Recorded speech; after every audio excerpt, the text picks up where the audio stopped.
بسم الله الرحمن الرحيم اللهم صل على سيدنا محمد وعلى آل سيدنا محمد كما صليت على سيدنا إبراهيم وعلى آل سيدنا إبراهيم في العالمين إنك حميد مجيد اللهم افتح لنا حكمتك وانشر علينا رحمتك يا ذا الجلال والإكرام وصلي اللهم على سيدنا محمد وعلى آله الكرام ولا حول ولا قوة إلا بالله العلي العظيم الحمد لله.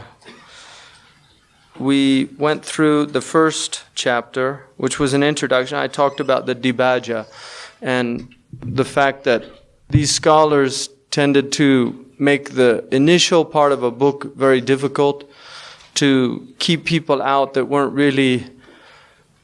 would probably be more harmed by the book than benefited because of their inability to understand the subtleties of language. And that's one of the major problems in the modern world, is that you have mass education, but the education it doesn't teach people certain basic sciences that are absolutely necessary for an educated population.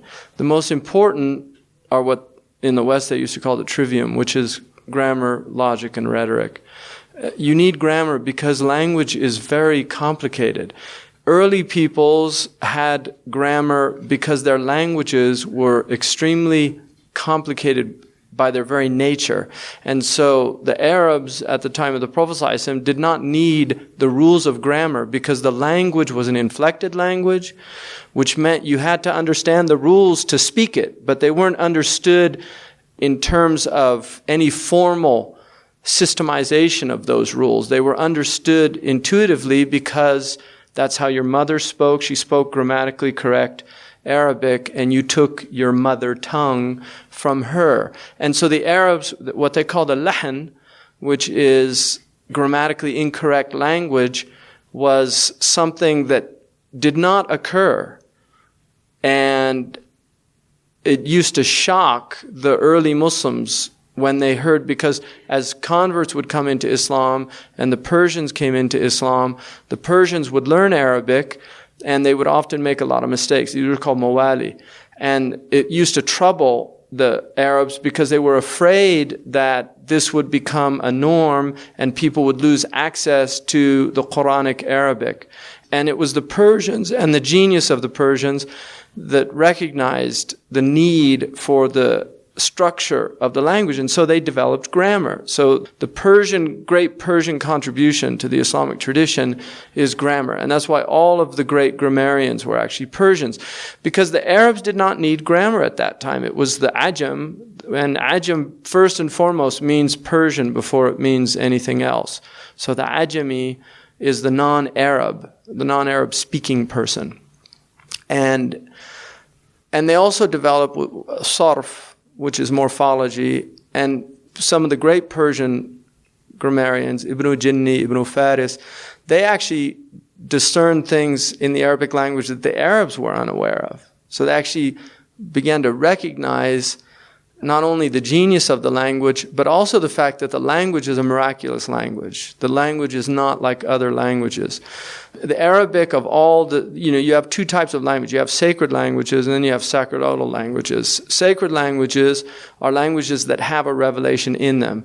And then the sacerdotal languages are languages that become part of a religious tradition. So you have, for instance, Koine Greek, which is the language of the New Testament. It's not really, the revelations came in Hebrew, but that became the religious language of the Eastern Church. And then Latin becomes the religious language of the Western Church. So Latin and Greek are not languages of primary revelation. I mean, they may have been at some time, like Attic Greek, the ancient Greek of Plato might have been, it was probably revelation. If you look at Sanskrit is one of the ancient languages and probably a language of revelation. If you look at the Vedas, for instance, there's very strong indications that those are Unitarian teachings and probably from prophets. And the same is true for Chinese, ancient Chinese probably was a language of revelation. But when you get into these later languages, they're very different from these ancient languages. Now, of all the ancient languages, the most preserved language is the Arabic language. I mean, this is something that linguists who study a lot of different languages recognize. Now, the other thing that is absolutely unique about the preservation of the Arabic language is the Arabs, and again, particularly the Persians, but the Arabs also were involved in this. The Arabs preserved the meanings of their language. So the earliest dictionaries that are scientific, you have ancient Chinese dictionaries, but if you read them, they do not have the quality of a really sound dictionary. If you read the Arabic dictionaries from the 8th, 9th century, what strikes anyone who goes into them is how modern they are. They're incredibly modern dictionaries. They're very scientific, they're very worked out, and they're very different from the earlier dictionaries. If you look in English, Johnson's dictionary, which is a late dictionary, we don't have dictionaries from the Elizabethan period. So there's a lot of words, even in Shakespeare, that we're not totally certain of what they mean, or there's debates about what they mean. Chaucer, we don't have dictionaries from that time. So already in English, dictionaries are very late. When you have 18th century is where you start getting, and even his dictionary is not it's not scientific in any way, shape, or form. Nothing compared to the early Arabic dictionaries.